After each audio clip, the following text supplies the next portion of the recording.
Queridos amigos, bienvenidos a esta primera jornada de desafíos del derecho ante la industria 4.0. Hemos tenido un comienzo de una manera muy cálida por parte de todos ustedes, comunidad académica y jurídica, tanto de la Sociedad Civil Coffee Law, doctor Jorge Fernández Ruiz, como de la Universidad Autónoma de Sinaloa. Sean bienvenidos a este segundo panel de informática jurídica, titulado así, y con unos excelentes expositores, excelentes juristas que nos han hecho el favor de poder dialogar en esta ocasión este tema. Sin más, vamos a una pequeña introducción rápida, deseando se conecten, dejen sus preguntas y también sus comentarios. Vamos a la breve intro.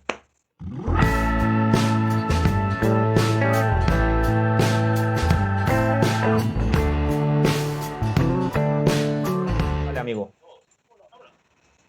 Amigos, ya regresamos y bueno, ya estamos con el doctor Jesús Manuel Niebla, estamos con la doctora Elisa Palomino Ángeles y también estamos con el maestro Humberto Pineda Acevedo. Los voy a presentar debidamente. Nos acompaña la doctora Elisa Palomino Ángeles. Ella es abogada postulante del bufete jurídico especializado Lex SADCB y le doy la más cordial bienvenida, querida doctora. Gracias por estar aquí en esta primera jornada de desafíos del derecho ante la industria 4.0. Buen día a todos. Bien, gracias por esta invitación al coordinador Rodolfo Guerrero Martínez, a la Universidad Autónoma de Sinaloa y al doctor Jesús Niebla, quienes fueron los que me hicieron esta atenta invitación. Y pues estamos muy contentos de estar con ustedes. Gracias.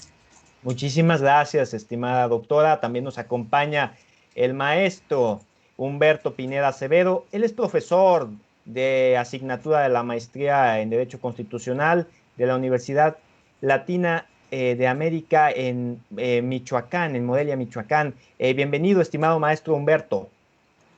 Muchas gracias, maestro Rodolfo. Muy buenos días, tengan todas y todos ustedes. Les agradezco muchísimo la invitación, principalmente a mi querido amigo y colega, el doctor don Jesús Niebla. Por supuesto, maestro Rodolfo, usted no tenía anteriormente el gusto de conocerle. Ahora le saludo y pues muchísimo gusto. De igual forma a la doctora Elisa Palomino, no tenía el gusto de conocerle y pues qué mejor que compartir esta mesa y también saludar a mi querido maestro don Gonzalo Farrera, quien estuvo en la mesa anterior. Gracias. Muchísimas gracias. Y bueno, ya quien es de casa aquí en los trabajos académicos de la sociedad, el doctor Jesús Manuel Niebla Satarain, profesor e investigador de la Facultad de Derecho Mazatlán, Universidad Autónoma de Sinaloa. Pues bienvenido, mi querido doctor. Estimado Rodolfo, estimada doctora Palomino, estimado maestro Humberto, pues un privilegio y un gusto estar aquí con todos ustedes. Les agradezco su disponibilidad para formar parte pues, de esta tertulia académica. Y sobre todo también quiero aprovechar la oportunidad para agradecer de manera muy especial a las personas que nos están escuchando a través de esta transmisión. Muchísimas gracias. Pues vamos a comenzar ya, pues siendo las 10 horas 31 minutos de CDMX. Vamos a comenzar este segundo panel con la venia y con el agradecimiento a la maestra Adriana Morales Acuña, secretaria de vinculación de la Facultad de Derecho de la Universidad Autónoma de Sinaloa. Pues vamos a dar inicio a este segundo panel. Vamos a comenzar primero con la participación de la doctora Elisa Palomino Ángeles, en la cual nos puede ilustrar pues este ABC de la informática jurídica. Estamos platicando tras bambalinas cómo, bueno, muchas universidades tienen importantes laboratorios en relación a esta asignatura, por así denominarla, pero lamentablemente a veces el estudiantado, la comunidad no tiene mucho interés y hay que saber el ABC de las cosas. Le cedo el uso de la palabra, doctora, recordando pues que en este ejercicio algo express, cada uno de los panelistas va a contar con 11 minutos. Comenzamos con usted, querida doctora. Adelante. Gracias. Pues es muy importante este foro que hicieron ustedes. Creo que es fundamental ver los desafíos que enfrenta hoy la informática jurídica, sobre todo porque vamos a abordar en este punto de desafíos. Primero, un punto que considero y que lo abordo de varias maneras es la falta de capacitación. hoy en día la informática necesita capacitar, pero capacitar en relación a las personas que estudian el campo de la informática, que sería un punto, pero también necesitamos capacitar a nuestros alumnos a través de planes y programas de estudio, que es un punto que generalmente no se está trabajando y que hoy en día que vino la contingencia, lo único que trajo consigo es que todos están un poco desorientados, como alumnos que las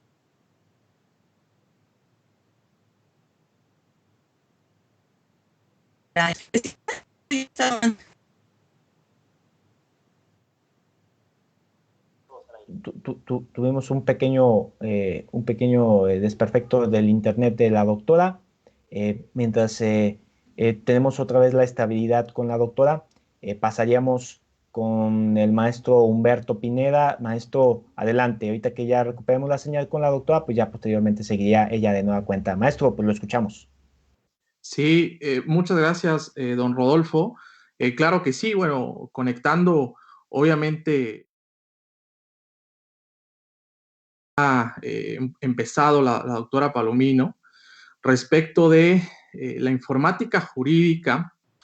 Si bien es cierto, centrarnos, por ejemplo, yo tuve la experiencia de haber dirigido una biblioteca y todos sabemos que en un cierto sentido la informática se puede dividir o se puede entender desde un punto de vista de procesos de automatización, de documentación, de información en cuanto a educación jurídica. En una biblioteca principalmente se tiene en cuenta ciertas cuestiones como recursos, bases de datos, recursos electrónicos, siempre y cuando obviamente exista el presupuesto, ¿no? Porque si no hay presupuesto, no podemos hablar de nada.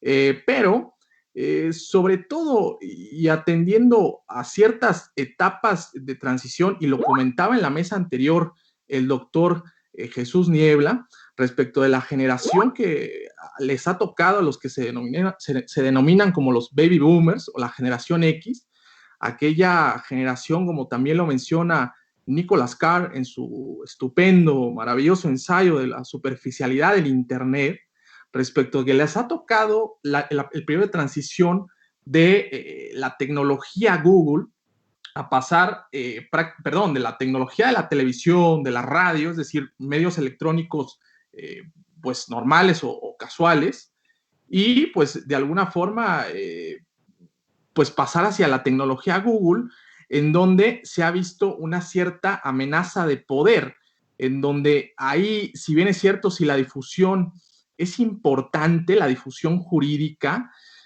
pero cómo viene el interés de los propios estudiantes, de los propios alumnas, de los propios alumnos, incluso de los mismos profesores, que eso también hay que decirlo y hay que señalarlo muy claro. Ese periodo de transición, entonces, a veces esa superficialidad pareciera que estamos en una etapa o en una época de la democratización de la cultura, en una democratización de la información, en donde la información pareciera que está en todos lados, que la tenemos las 24 horas del día, pero realmente podríamos decir que también la información está dispersa. Y aquí viene la cuestión de la decadencia cultural, que de alguna forma, si bien atendemos al ensayo de Vargas Llosa, recordemos en La civilización del espectáculo, que nos habla sobre este escepticismo de la información, y aterrizándolo a la cuestión del derecho, pues hoy los alumnos o las alumnas les gusta más googlear, no sé, por ejemplo, ahora bien, hago un paréntesis, no estoy diciendo que estoy en contra de las tecnologías, ni estoy en contra de la información digital, obviamente no, sino que estoy a favor del buen uso y del uso eficaz de la información digital, porque cualquiera podría googlear o cualquiera podría teclear y decir, bueno, pues voy a googlear acerca de investigar quién fue el presidente Peña y Peña, o quién fue, no sé, o ahora actualmente decir quiénes son los ministros de la Corte, o decir, bueno, voy a checar la jurisprudencia de manera rápida en el semanario digital, rapidísimo, pero no voy hacia la profundidad, ya no voy hacia el libro completo, ya no voy hacia la reflexión entera. a eso quisiera también abordar en un primer plano. Sí, por supuesto. A ver, eso es un punto medular dentro de esta conversación. Yo le pediría al doctor Manuel Niebla también su intervención al respecto. Él sabe que a nivel nacional, tanto en la Universidad Libre de Derecho como en la Universidad Nacional Autónoma de México, existen áreas específicas pues, para dar el aprovechamiento a este importante campo de estudio que es la informática jurídica. Así que lo escuchamos, doctor Manuel Niebla. Muchísimas gracias, Rodolfo. Felicito a Humberto por su interesante intervención. Y efectivamente, creo que es importante señalar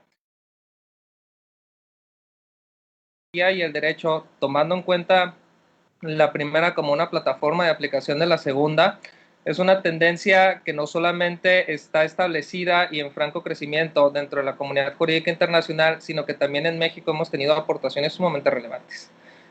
Una de las más importantes, naturalmente, radica en el desarrollo de sistemas expertos, los cuales son plataformas que buscan emular el proceso de razonamiento de un experto humano, jurídico en este caso, y generalmente un juez para la resolución de casos en los cuales contenga un alto grado de vaguedad o por cuyas características resulten relativamente complejos para los operadores judiciales poderlos resolver.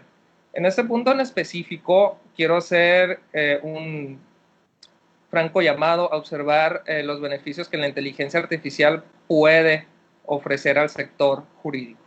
Y esto es sumamente interesante cuando estamos ya en franco proceso de migración hacia una sociedad digital, la cual cada vez depende más de las plataformas digitales, específicamente del Internet, para su desarrollo cotidiano. Como mencioné hace un momento, la cuestión relativa con el ciberespacio es que está basado en un principio de conectividad más allá de seguridad. Y toda esta migración a la que hago énfasis ha generado un gran volumen de datos, el cual tiene una relación directa con un ciudadano. En este momento debemos de también señalar que la gran parte de las tareas de procesamiento de este tipo de información se realizan a través de autómatas, los cuales la mayoría de ellos no están desarrollados ni diseñados con la capacidad de adecuar su operación a lo que establece la ley para un escenario en particular. Creo yo que es un momento interesante donde podemos comenzar a desarrollar tecnología jurídica que permita dotar de seguridad, como lo mencioné en el módulo anterior, a las operaciones realizadas por tecnología a través de módulos de razonamiento jurídico. Esta es una propuesta que incluso ya ha permeado en otras industrias, como viene siendo la industria artística, la cual tiene ya cierto tiempo desarrollando autómatas capaces de crear arte y cuyos productos están desarrollados basados en el procesamiento de obras preexistentes en el ciberespacio. Lo que se buscó en su momento fue permitir a esos autómatas entender cuál es el estado jurídico de las obras que pretenden procesar, es decir, que sean capaces de entender si caen dentro del dominio público, si su licencia resulta compatible, y a través de esto brindar certeza jurídica no solamente a los titulares de dicho material, sino incluso también a los titulares a los titulares de esta tecnología, ¿no? De quienes lo están procesando. Y creo yo que en el futuro cercano vamos a comenzar a darnos cuenta de colaboraciones más frecuentes con respecto a este tipo de andamiaje tecnológico. Y creo yo aquí que es un nuevo nicho de oportunidad en lo relativo a un nuevo esquema de operación y a un nuevo escenario que va a necesitar un nuevo tipo de regulación y un nuevo tipo de experto jurídico. Como lo mencionaron también compañeros anteriores, la cada vez mayor injerencia de las redes sociales, ya no solamente como plataformas de expresión de opiniones, sino como plataformas que otorgan ya diferentes tipos de servicios, nos obligan naturalmente a la adecuación del marco jurídico y entendiendo que este necesita adaptarse a una nueva realidad, y esa nueva realidad lo obliga a buscar colaboraciones estratégicas con diferentes sectores tecnológicos para crear una situación y un escenario donde se pueda brindar una protección mínima indispensable a los usuarios de esta tecnología. ahí es donde veo yo la convergencia de la informática jurídica. Ahí veo yo lo relevante del desarrollo de tecnología aplicada al derecho. Ahí es donde veo yo el futuro de la práctica de la abogacía, así como también sectores ya un poco más establecidos, como lo mencionó atinadamente la doctora Palomino hace unos momentos. Vamos a comenzar a presenciar más ya el desarrollo y la migración de servicios de administración de justicia hacia plataformas digitales, lo cual me parece sumamente importante, no solamente por cuestiones de eficiencia administrativa, sino para garantizar el acceso a la justicia, ¿no? Creo que ya estoy dentro de tiempo.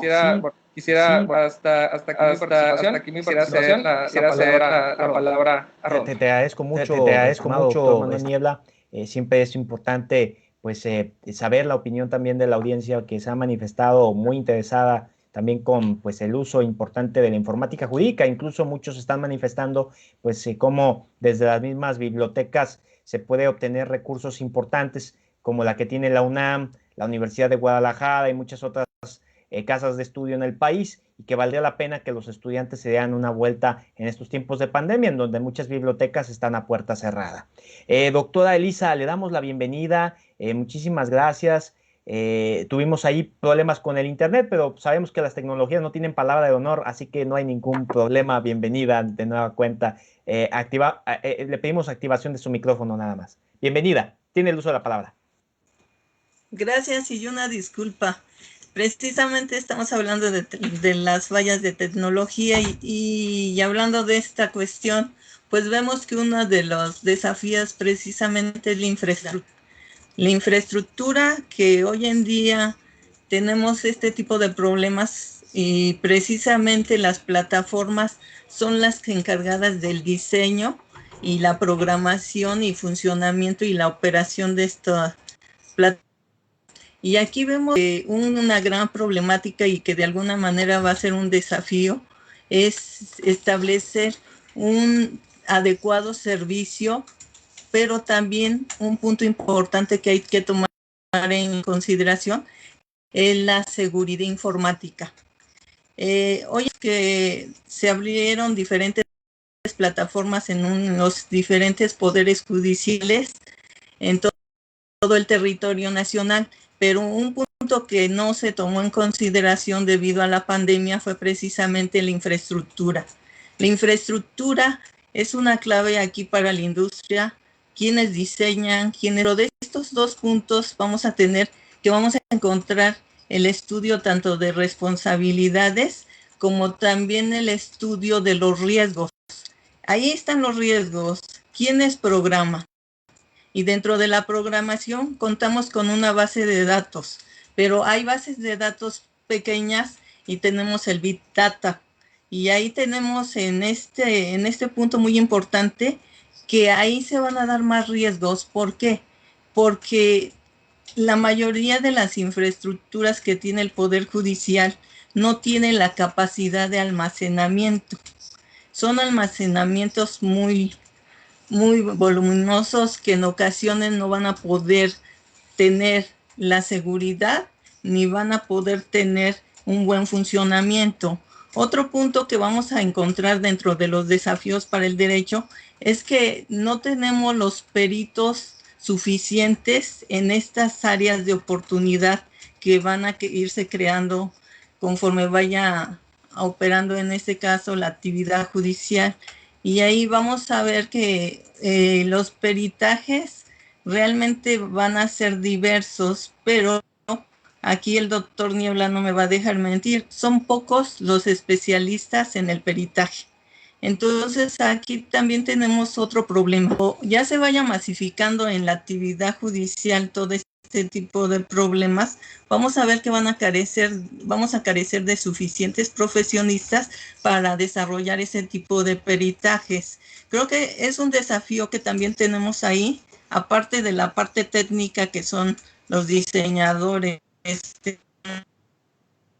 También tenemos la parte de que las personas especialistas para el peritaje jurídico no tenemos muchos peritos. Ese es otro punto que tenemos ahí. Otro punto que encontramos dentro de los sistemas, en este caso automatizadas de expedientes, pues vemos que hay diversidad de plataformas y eso hace en ocasiones que los usuarios, en este caso, la diversidad de plataformas es un punto que también ahí hay un reto. ¿Cómo hacer compatible esta funcionalidad para que cualquier usuario en este caso pueda utilizar esas herramientas de tal manera? Una cuestión que se está manejando en esos puntos es precisamente que si tenemos una justicia en línea, también es cierto que esa justicia en línea no tuvo el suficiente tiempo para capacitar tanto a funcionarios como tampoco los abogados litigantes no tienen esa capacitación, y esto hace que lejos de tener un acceso adecuado a la justicia, pues mucha gente se... porque está la brecha digital que la tenemos que vencer, y desgraciadamente creo que lo primero que teníamos que hacer era capacitar, ¿no? Creo que se empezó mal por cuestiones de la pandemia, y creo que son puntos que la informática jurídica tiene. Otro punto muy importante son los sistemas de apoyo de toma de decisiones. Hoy en día vamos a ver que hay programas que ya toman ciertas decisiones, sobre todo en cuestiones, vamos a decir, sencillas, como el tomar una medida cautelar. En ocasiones ya se están creando programas que puedan tomar o hacer al juez tomar una decisión en base a los datos que tiene. La idea de estos sistemas es un medio de apoyo para toma de decisiones, pero también vamos a tener lo que son sistemas automatizados de tomar decisiones.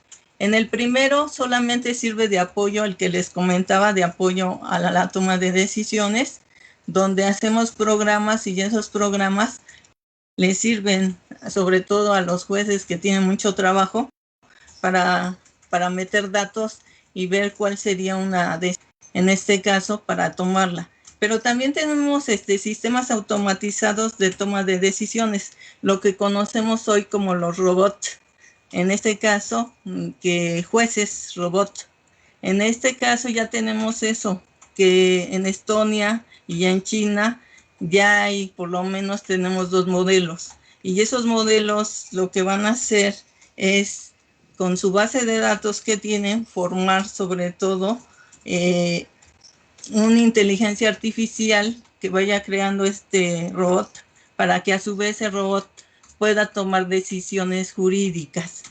Estamos muy lejos de eso, claro está, pero pues ahí está ese tipo de sistemas, y eso también representa un reto para nosotros. ¿Por qué? Porque aún no estamos preparados para eso, y aún empezamos nosotros con lo que son los juicios en línea, y vemos que tenemos muchas carencias, porque no es lo mismo estar con un poder judicial del norte a estar con un poder judicial del sur o con los que están en el centro. Vemos que de alguna manera tenemos diferentes modelos de poderes judiciales, en donde algunos hay demasiadas carencias y en otros pues ya están muy avanzados.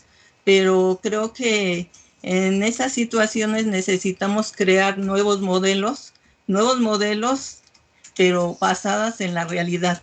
No podemos crear un simple modelo para todos, porque simplemente no va a funcionar.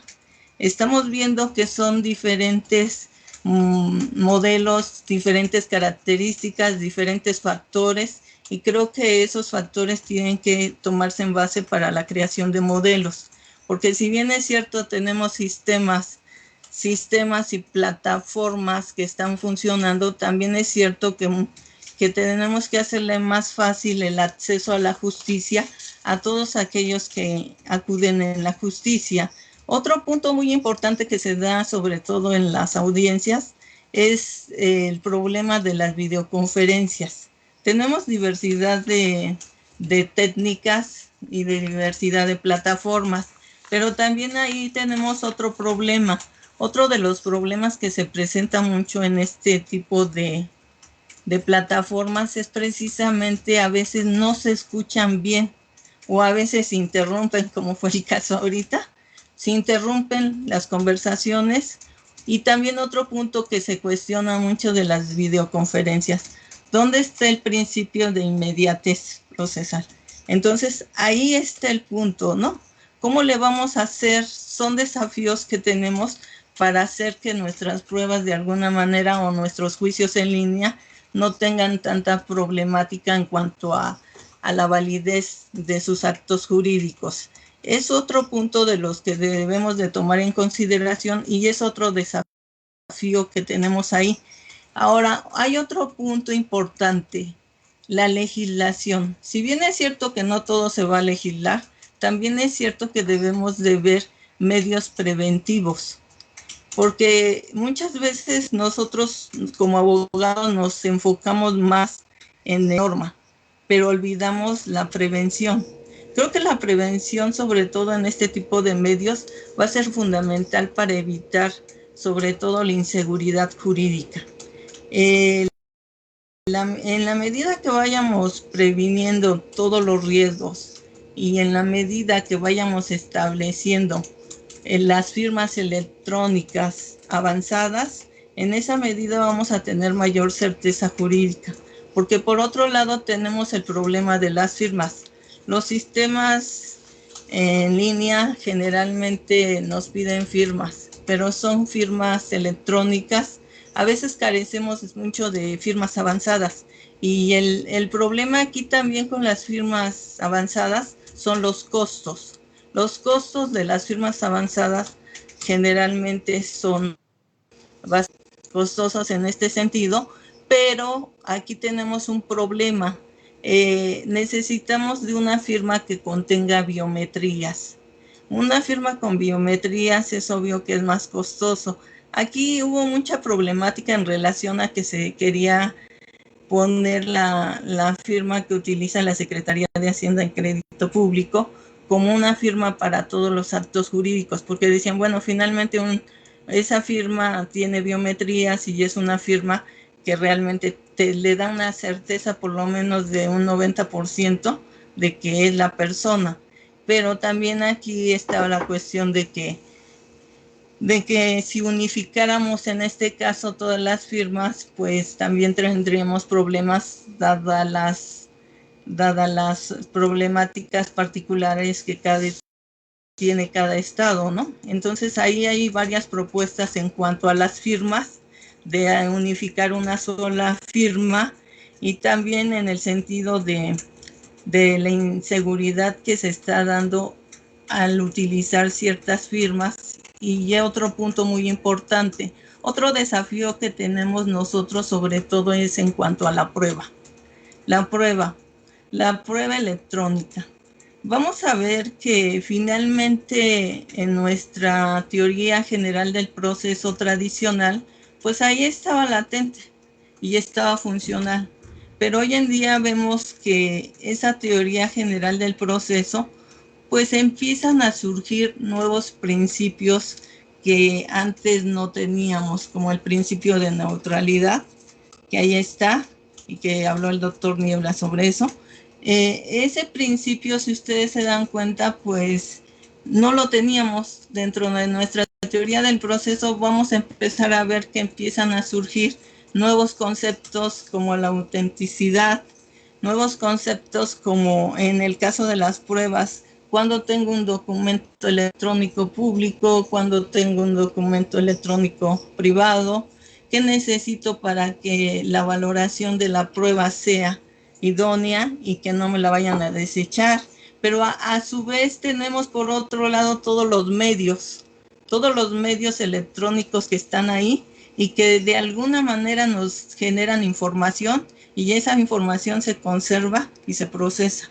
Entonces, toda esa información, Por un lado tenemos la información, por otro lado tenemos los medios y por otro lado tenemos los sistemas. Hoy en día tenemos un sistema complejo donde los retos y los desafíos son complejos. Complejos ¿por qué? Porque no podemos separar, en este caso, todos nuestros elementos de este sistema, porque todos están estrechamente vinculados.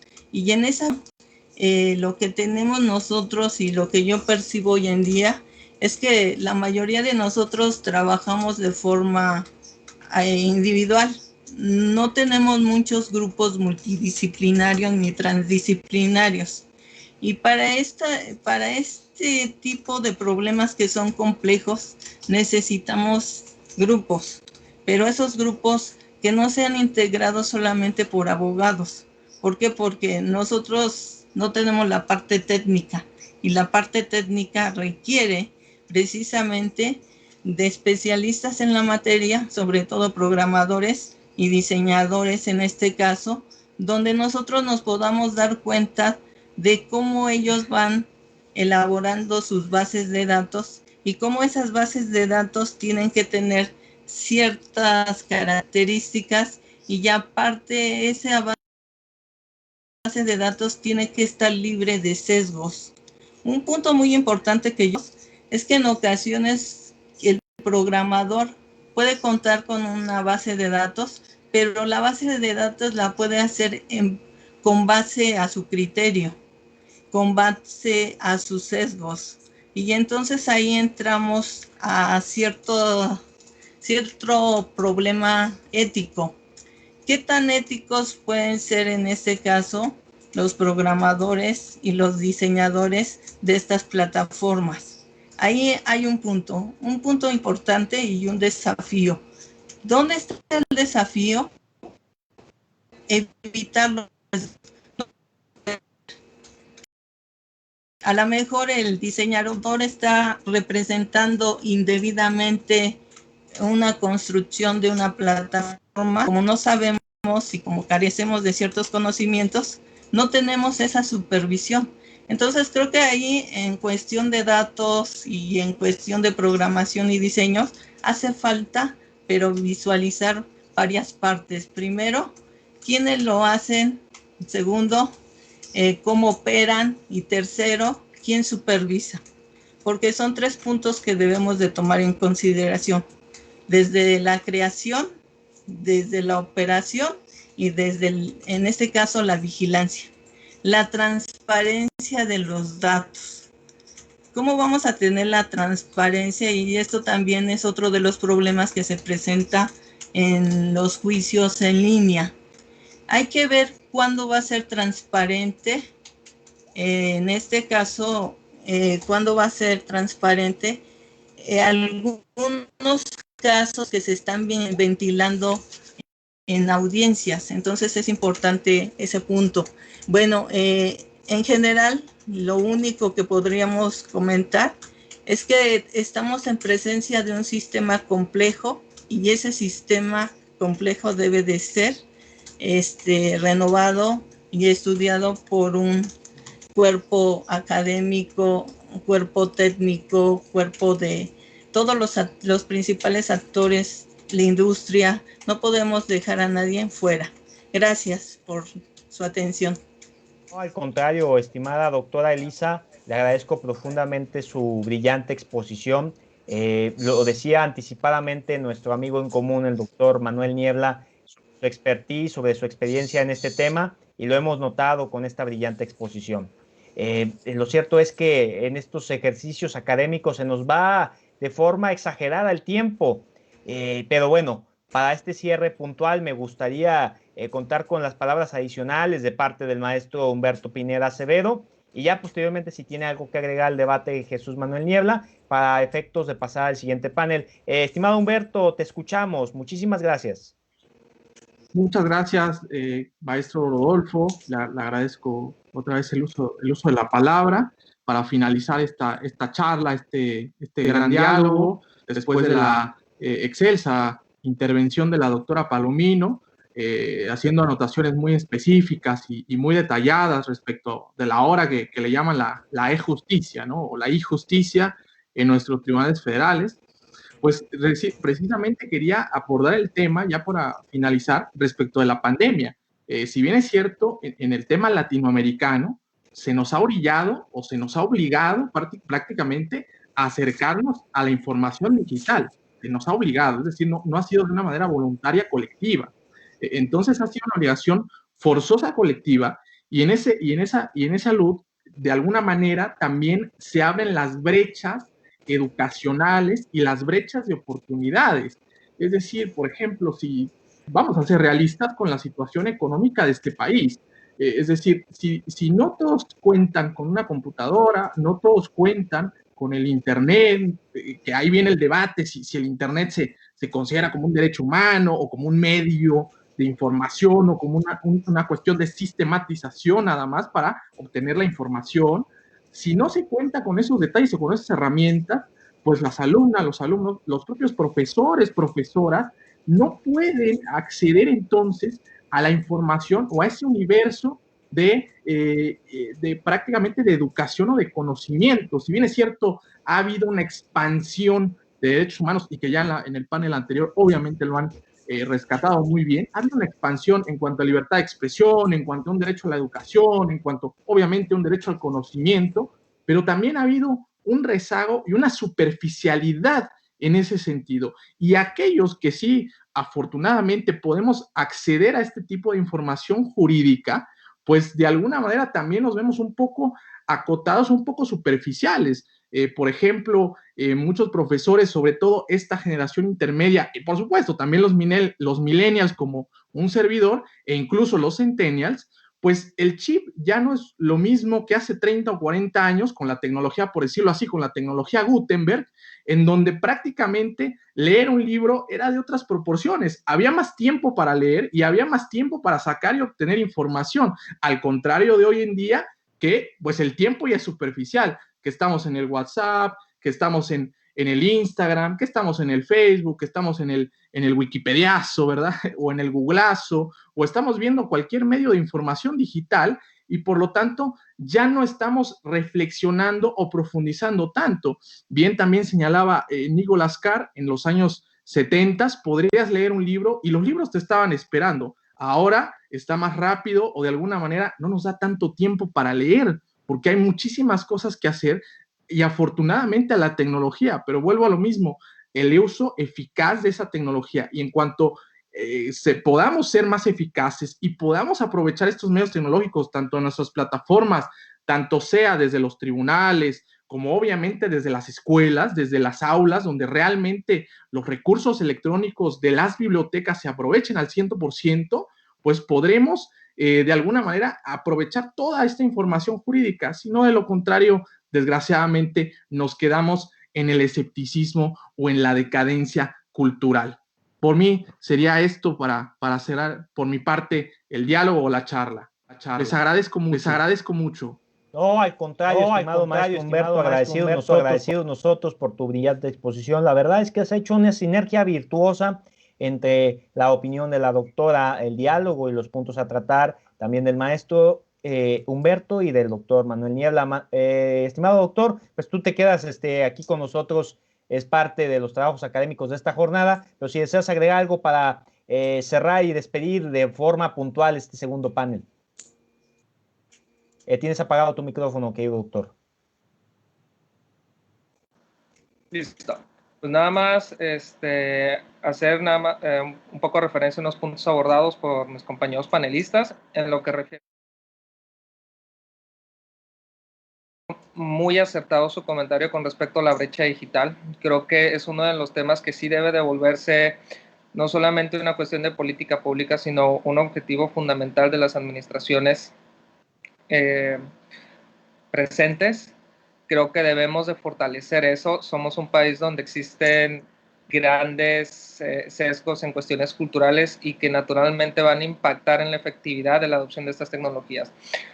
Creo que eso es algo que debemos de atender y de tratar de resolver. De igual manera, considero que el sector jurídico debe de comenzar a voltear hacia la adopción de estas tecnologías para el otorgamiento de sus servicios, ya sea desde la administración pública como también de la práctica privada, y al mismo tiempo beneficiarse también, ¿no? Como lo están haciendo diversos gremios.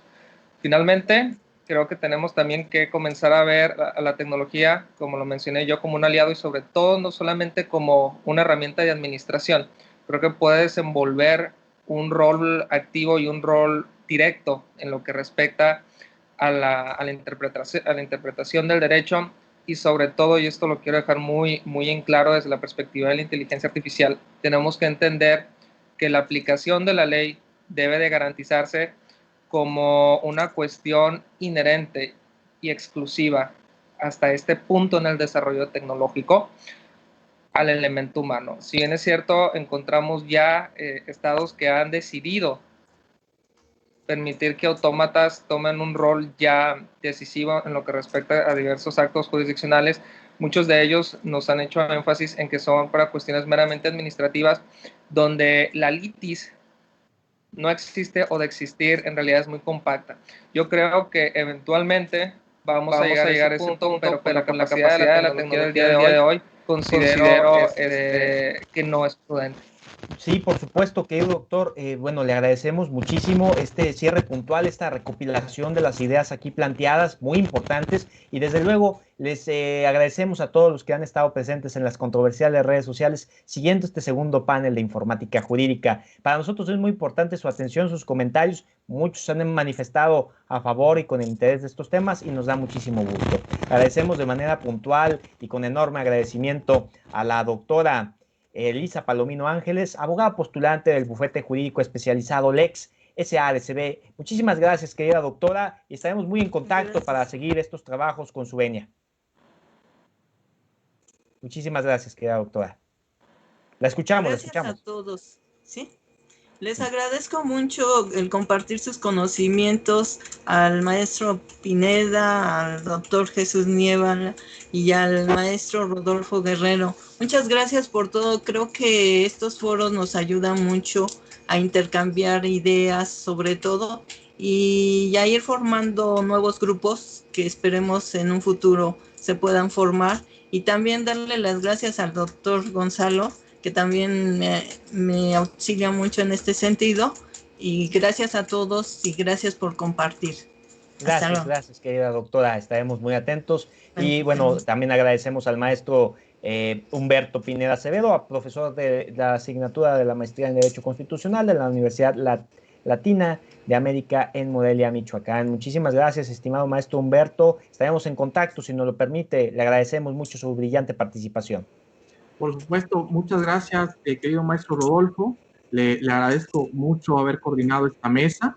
Obviamente, también agradecerle principalmente, nuevamente, insisto, a mi querido amigo, el doctor don Jesús Niebla, y por supuesto, haber tenido el gusto de compartir esta mesa con las grandísimas ideas y muy precisas de la doctora Palomino. Muchos saludos a todas y a todos, y espero haya sido de cierto magnetismo atraer a la audiencia hacia este tema. Muchísimas gracias. Bueno, doctor, pues aquí tú te quedas con nosotros. Vamos directamente al tercer panel. Nos despedimos y vamos a una breve pausa académica. Y volvemos con el tercer panel, que tenemos ya dos invitados también que nos acompañan desde Colombia y Argentina. Vamos a una pequeña pausa académica. Volvemos, les mandamos momentáneamente un abrazo a la distancia. Vamos al tercer panel.